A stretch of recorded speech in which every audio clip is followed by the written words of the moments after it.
Good afternoon. I'm joined today by Dr Vin Diwakar, NHS England Regional Medical Director for London, and by Martin Hewitt, Chair of the National Police Chief Councils. The rollout of our fantastic vaccination programme continues to make good progress. The brilliant NHS is vaccinating people at the rate of 200 jabs per minute.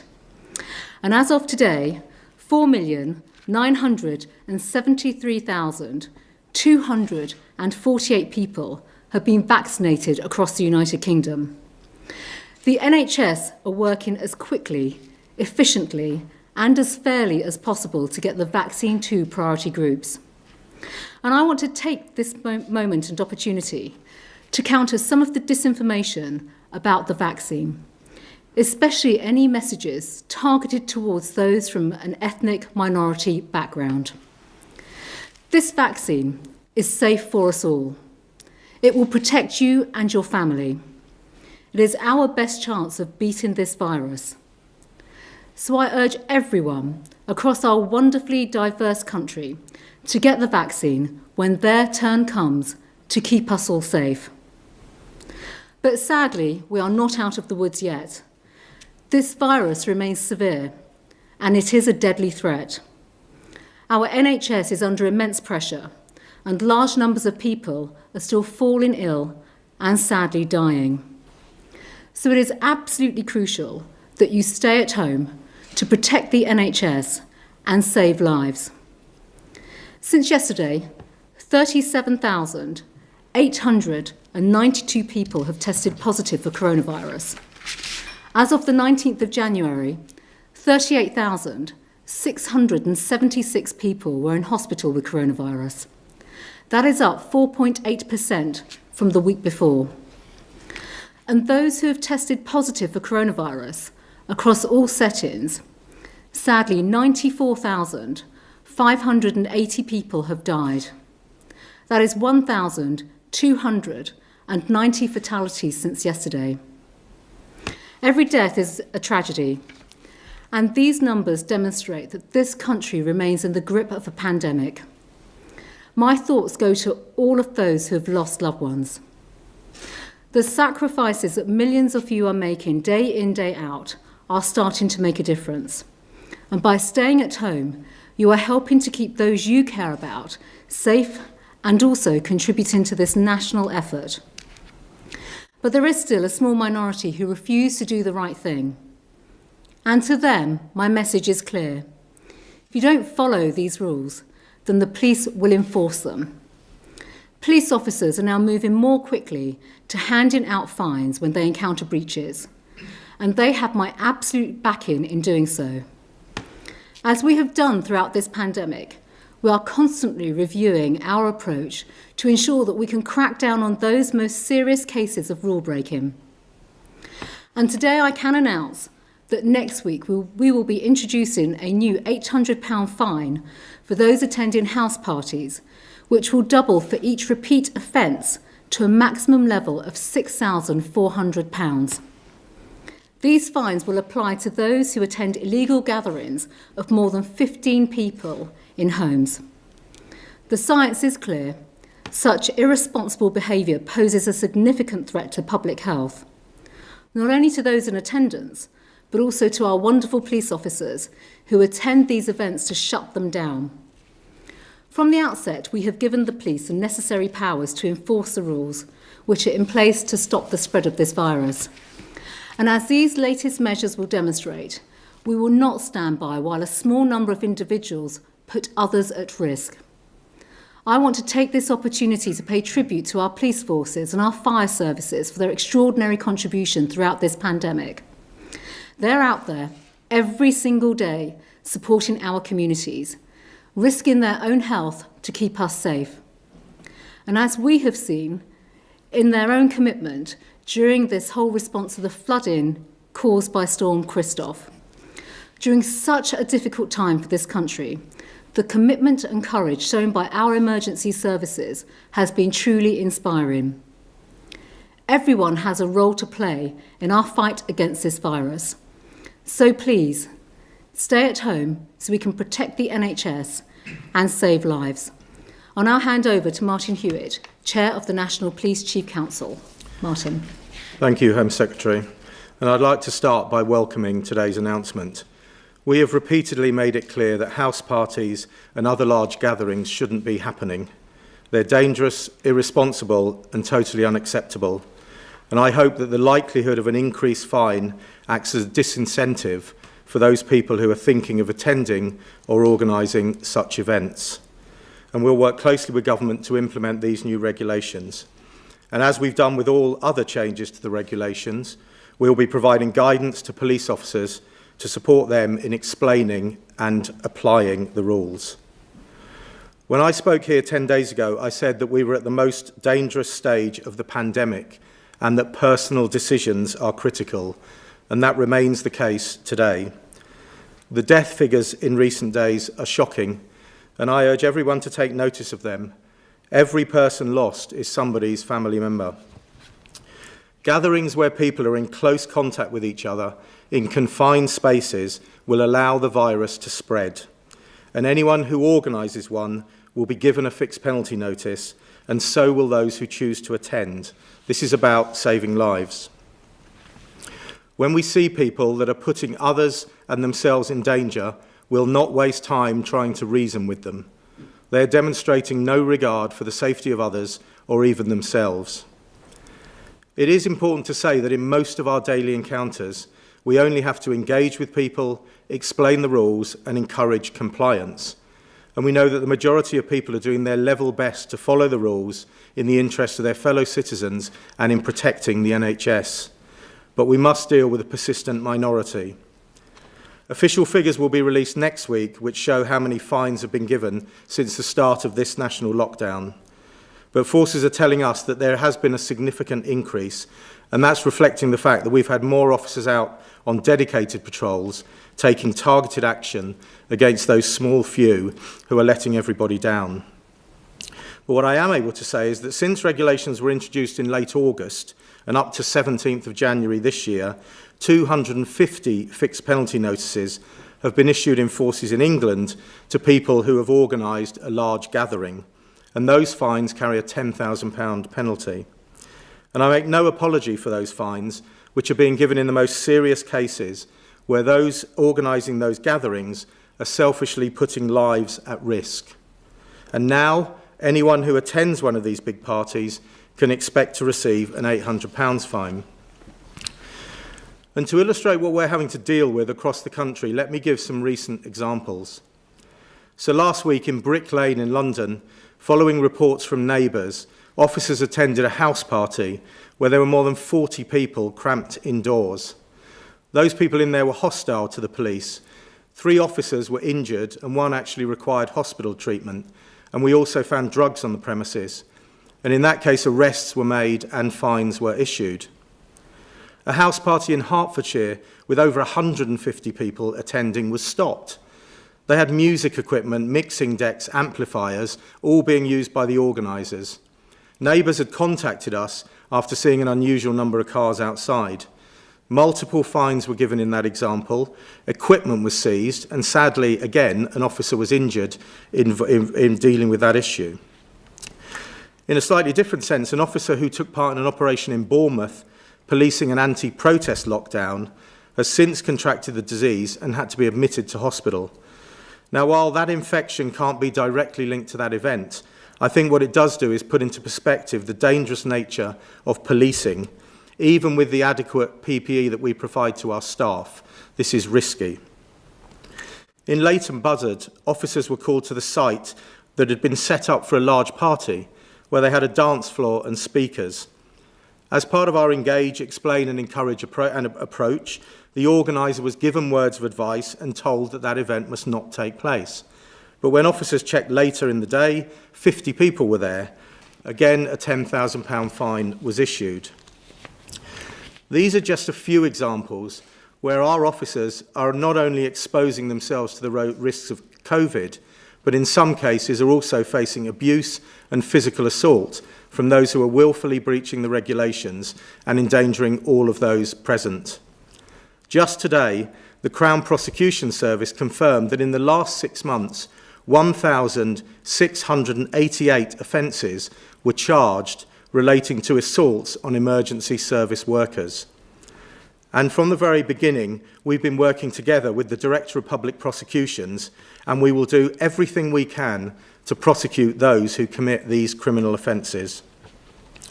For every day of this pandemic, officers, staff and volunteers have been out there keeping communities safe and helping to prevent the spread of the virus.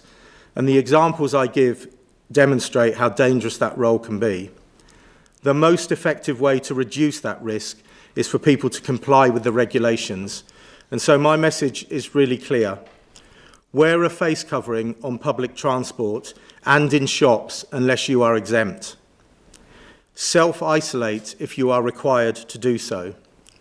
And unless you have a valid reason, or really importantly, unless you need to flee a harm such as domestic abuse, stay at home. Thank you. Thank you, Martin. Vin. Thank you, Home Secretary. My name's Vin Diwakar and I'm the Medical Director for the NHS in London. Today, dozens of new vaccination centres are opening across the country, including one at a mosque in Birmingham, a cinema in Aylesbury, and an additional 65 pharmacies will start offering vaccinations this week. That's on top of 1,000 GP-led services, more than 200 hospital hubs, and a growing network of large-scale vaccination centres, including Barnet Football Ground in London. Over 4.5 million people have now been vaccinated in England, with more than 500,000 getting the vaccination in London. And we are vaccinating hundreds of thousands of people every day. As a doctor, I would like to encourage anyone offered this vaccination to get it, because it protects you against the seriousness of this awful disease.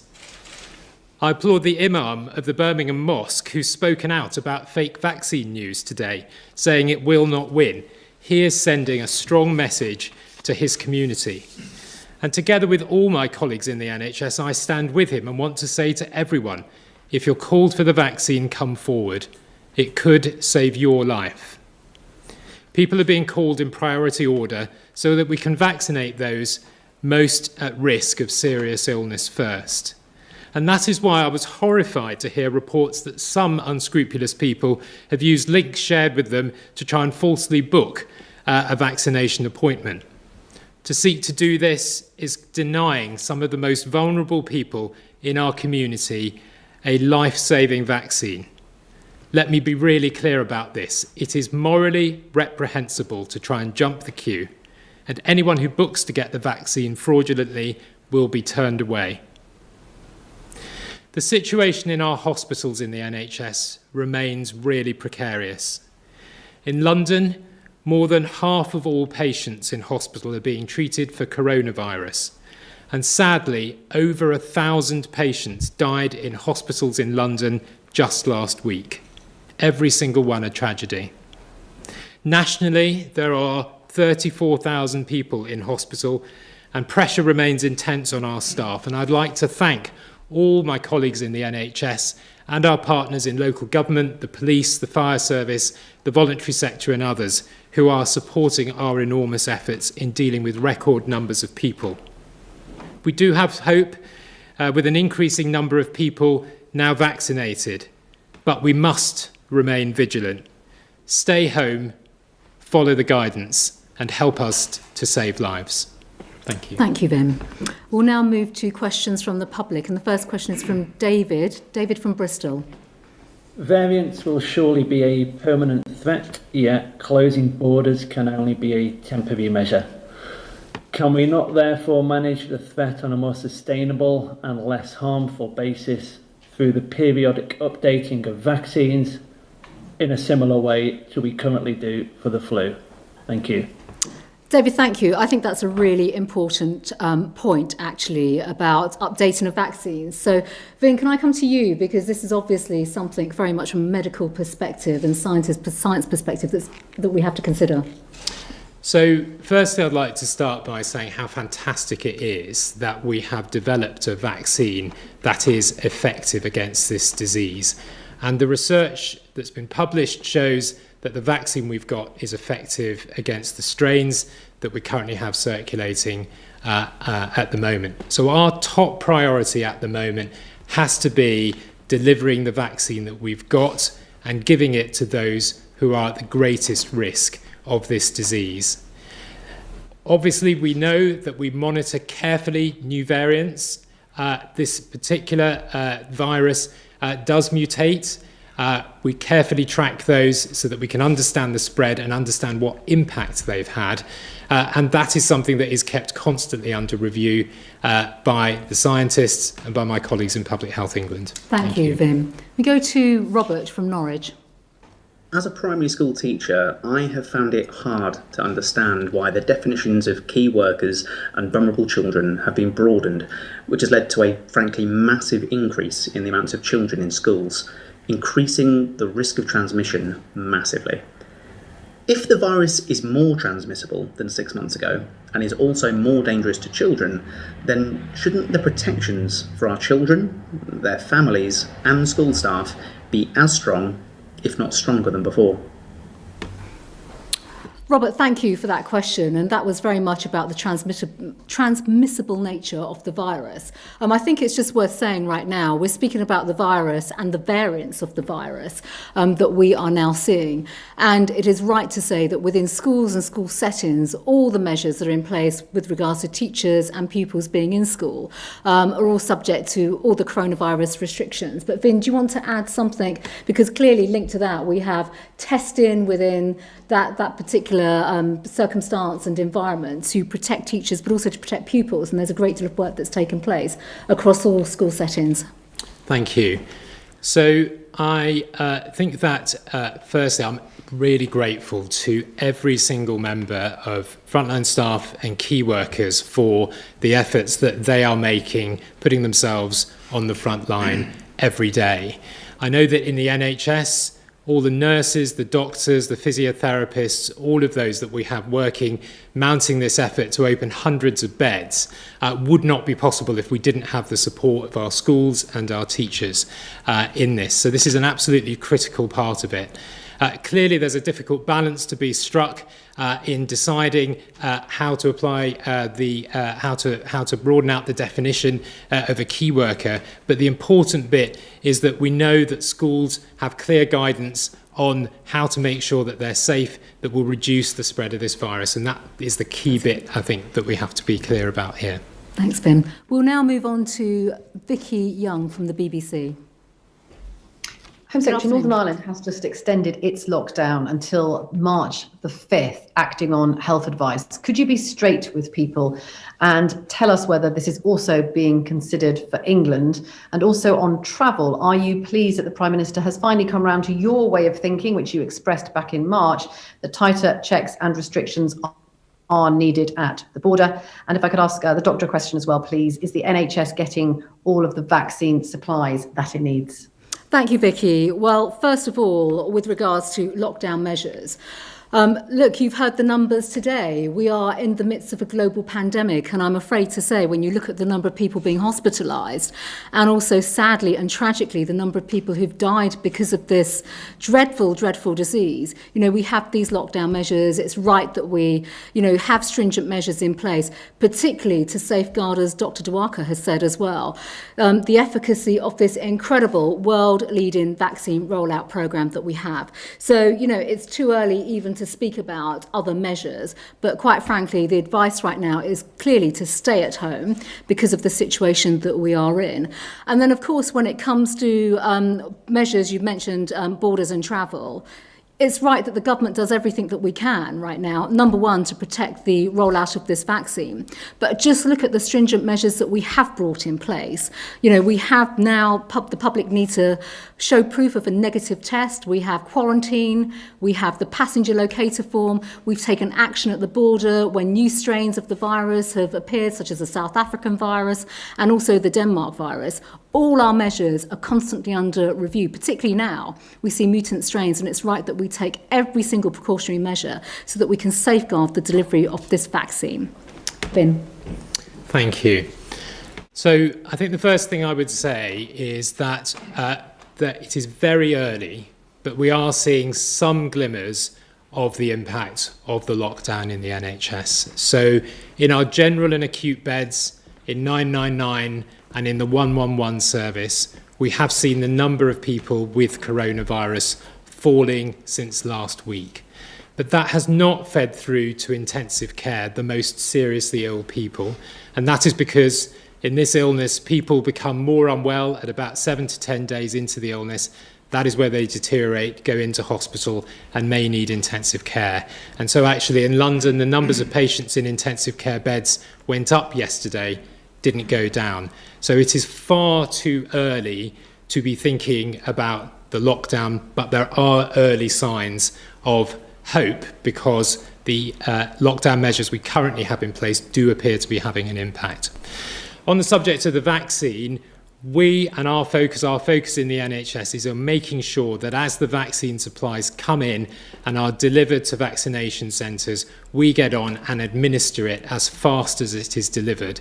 That we're completely focused on the first 4 priority groups.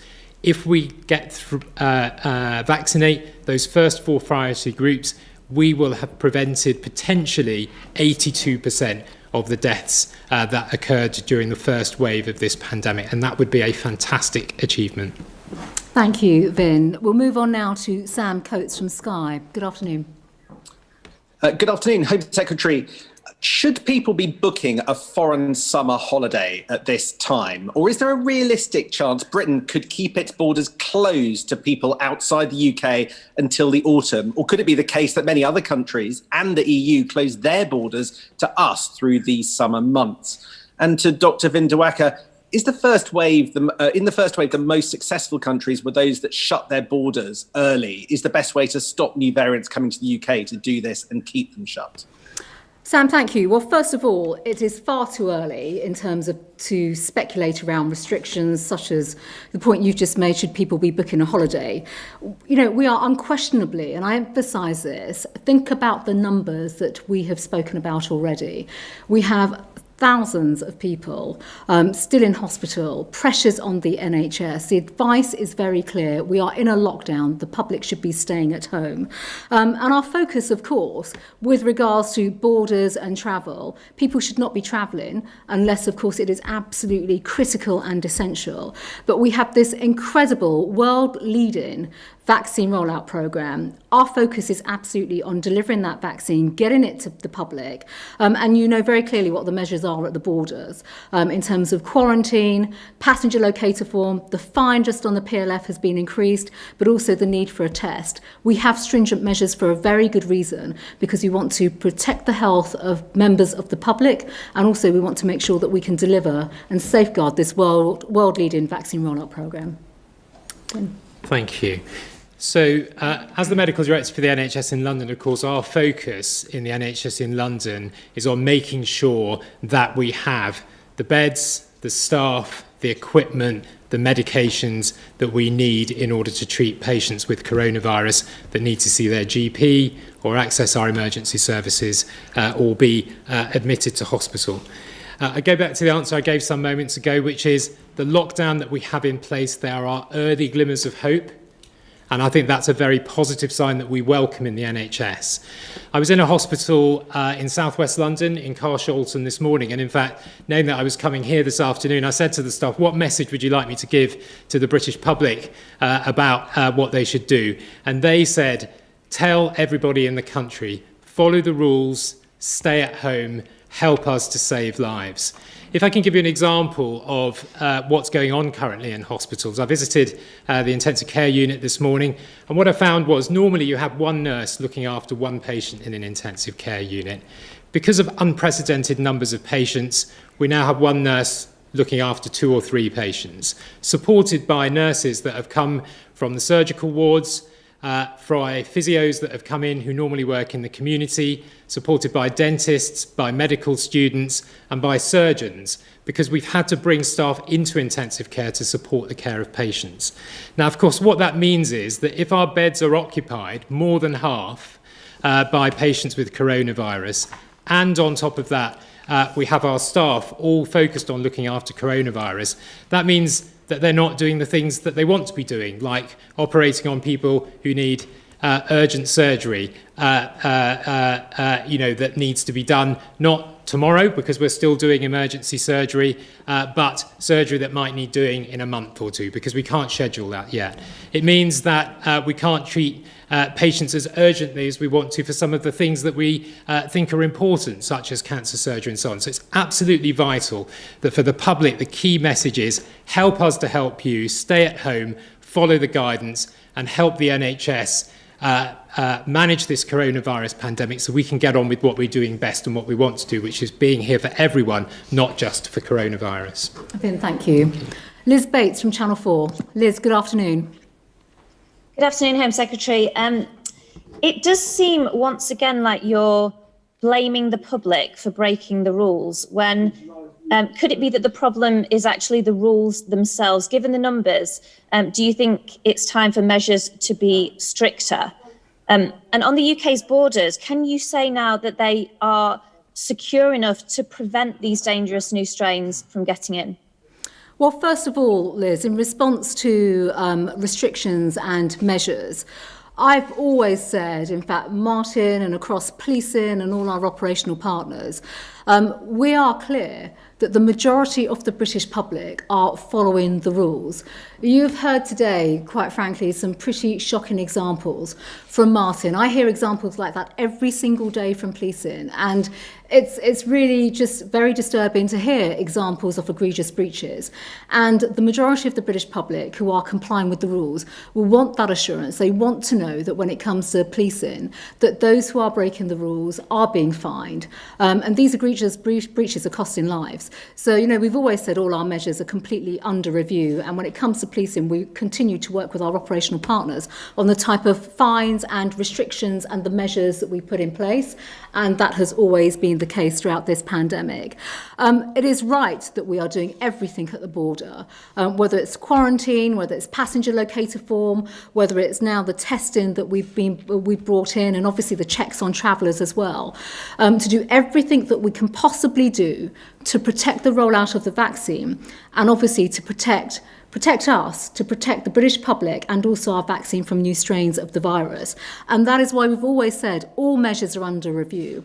We have this incredible vaccine rollout programme, a great British success story right now. And it's right that we focus on protecting the vaccine, safeguarding, getting the needle into people's arms, the most vulnerable, so that we can save lives. And that is absolutely our focus. Of course, thanks, Martin. Liz, I would be really clear, we are not, and we have never blamed the public. From the very outset of this, we have worked with the public. That's been the stance that we've taken for the last 10 months.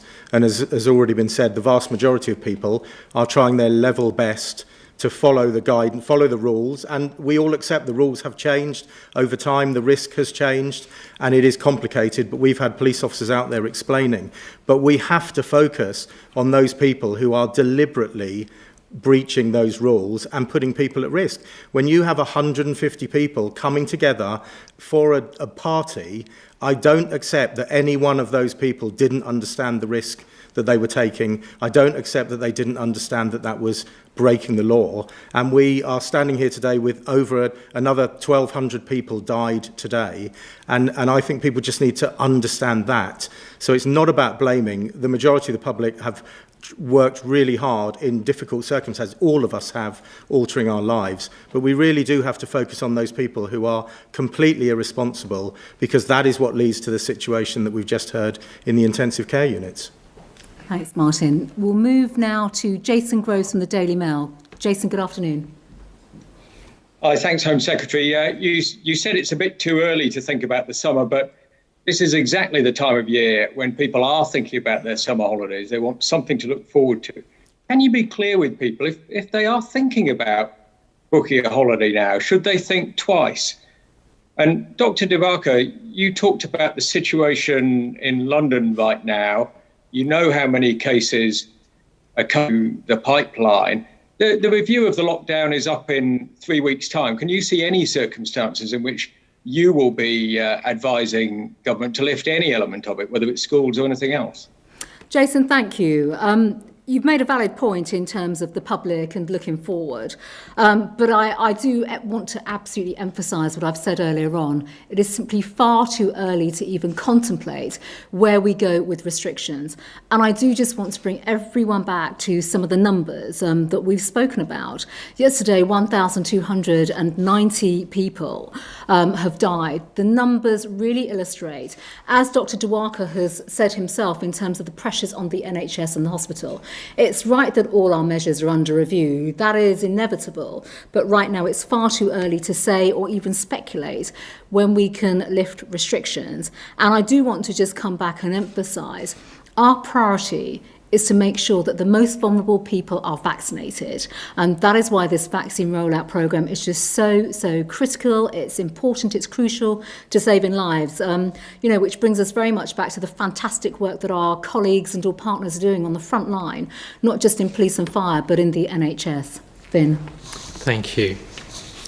So I think the first thing I would say is that I've been the medical director for the NHS in London since the start of this pandemic. And if there's one thing I've learned, it is you can't look more than a few days and potentially a couple of weeks ahead of yourself. And you can only make decisions based on the information that you have in front of you at the time about the trends. So I completely agree with the Home Secretary. It is far too early to be looking forward to the sorts of timescales that you're talking about. The second thing from the public is that, on behalf of the NHS and all NHS staff, I know that this lockdown is really hard. If you're a parent and you're homeschooling, if you're someone who lives on their own and you're lonely, if you're someone that's been furloughed, on behalf of the NHS, thank you, because you are saving lives and you are helping us to save lives. The third thing is, and I said this last week, this is the biggest health emergency to face this country since the Second World War. For me and for my colleagues in the NHS, breaking the rules in the way that's been described today is like switching on a light in the middle of a blackout in the Blitz. It doesn't just put you at risk in your house, it puts your whole street and the whole of your community at risk. And that is why it is absolutely critical that for now, based on the information we've got, please follow the rules, please stay at home, please help to save lives. Thank you. We'll now go to Steve Winford from The Times. Steve, good afternoon. Good afternoon. Home Secretary, the government has confirmed that it's looking at enforced hotel quarantine for travellers coming to the UK. Is that something that you support in principle, and how soon should that come in? Mr Hewitt, Downing Street has rejected a request by Dame Cressida Dick for frontline police officers to be vaccinated ahead of those who are in their 50s and 60s. Do you think number 10 should reconsider, and is that something you think the Home Secretary should look at? And lastly, Dr Diwakar, do we have any figures for what proportion of people are refusing to have coronavirus vaccines and how this differs by group? Is there any group that you have particular concerns about? Steve, thank you. Well, first of all, you're speaking about speculative measures from what I can tell. And I've already been clear about the very strong and stringent measures that have been brought in place. Testing, passenger locator form, quarantine, and also the fact that carriers themselves are fined for not actually complying with many of these rules, particularly on the passenger locator form. Before I hand over to Martin on vaccination of frontline workers and police officers in particular, I think it's really worth me just emphasising that, of course, vaccine rollout and the prioritisation as to who has access, who will get the vaccine first of all, is down to the Joint Committee for immunisation and vaccination, and they're the ones that have decided the categories. That said, we are working, and Matt Hancock and I are working, and the government collectively, to look at the next phase. We've always said that this would be in a phased approach, and it's right that we take that approach, because right now we are focusing on the most vulnerable people that could die from coronavirus if they did not get this vaccine. Martin. Thank you, Steve. So, of course, I agree with Cress, and I want police officers and police staff to be vaccinated at the earliest opportunity that can happen. We have been talking with government, with the Home Secretary, and I have raised this personally with the Prime Minister from the beginning about making sure that happens as soon as it possibly can. And the reason for that very clearly is I've described some of the situations that our officers are in, and we've been doing this for the last 10 months. And police officers are out there.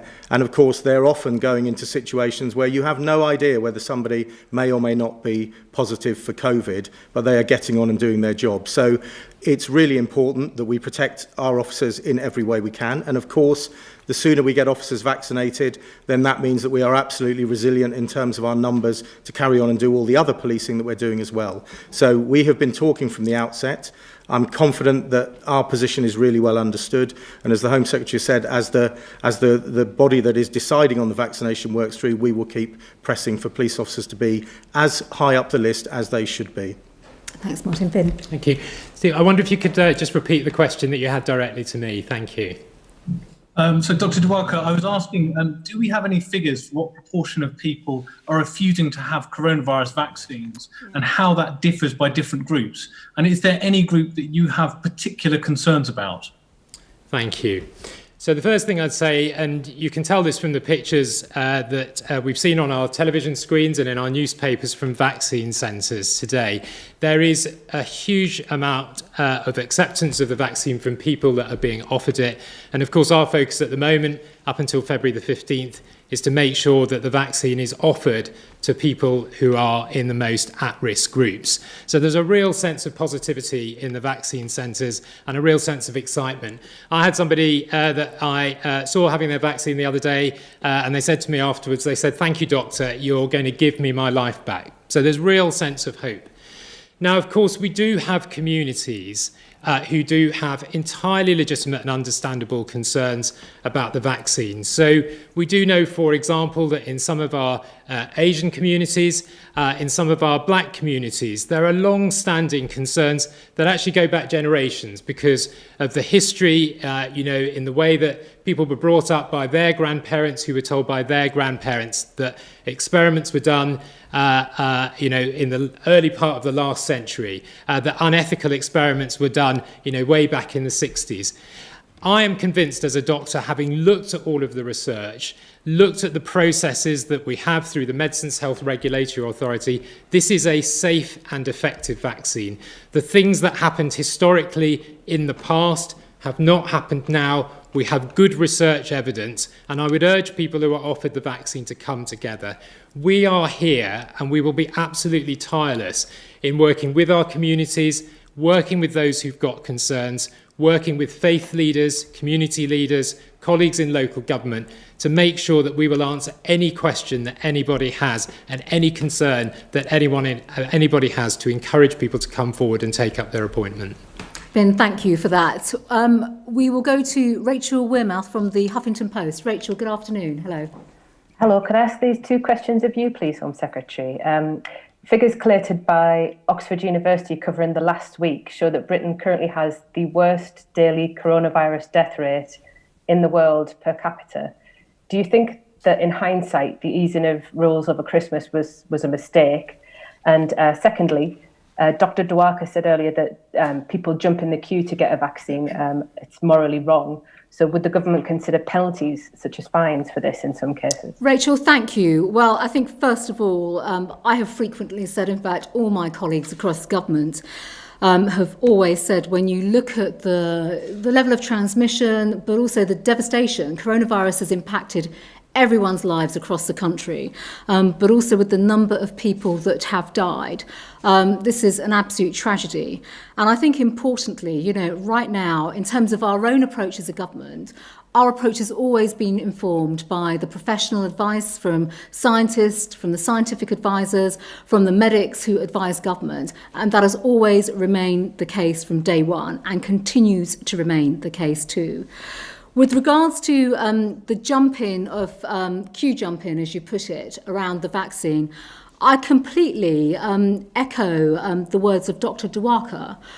Quite frankly, it is morally reprehensible because these individuals are putting the lives of vulnerable people at risk, the most vulnerable that have been prioritised by the government to receive the vaccine, because they are vulnerable in the sense that they are susceptible to not just contracting the virus, but could die from this deadly, deadly virus. So as I have always said, we say as a government as well, all our measures are under review, but quite frankly right now, our world-class, world-leading vaccine rollout programme is there for the most vulnerable people. We've prioritised our cohorts and our groups, and our focus is getting that vaccine to the most vulnerable to make sure that we can protect them and obviously protect others in the community as well. Thank you. Thanks, everyone.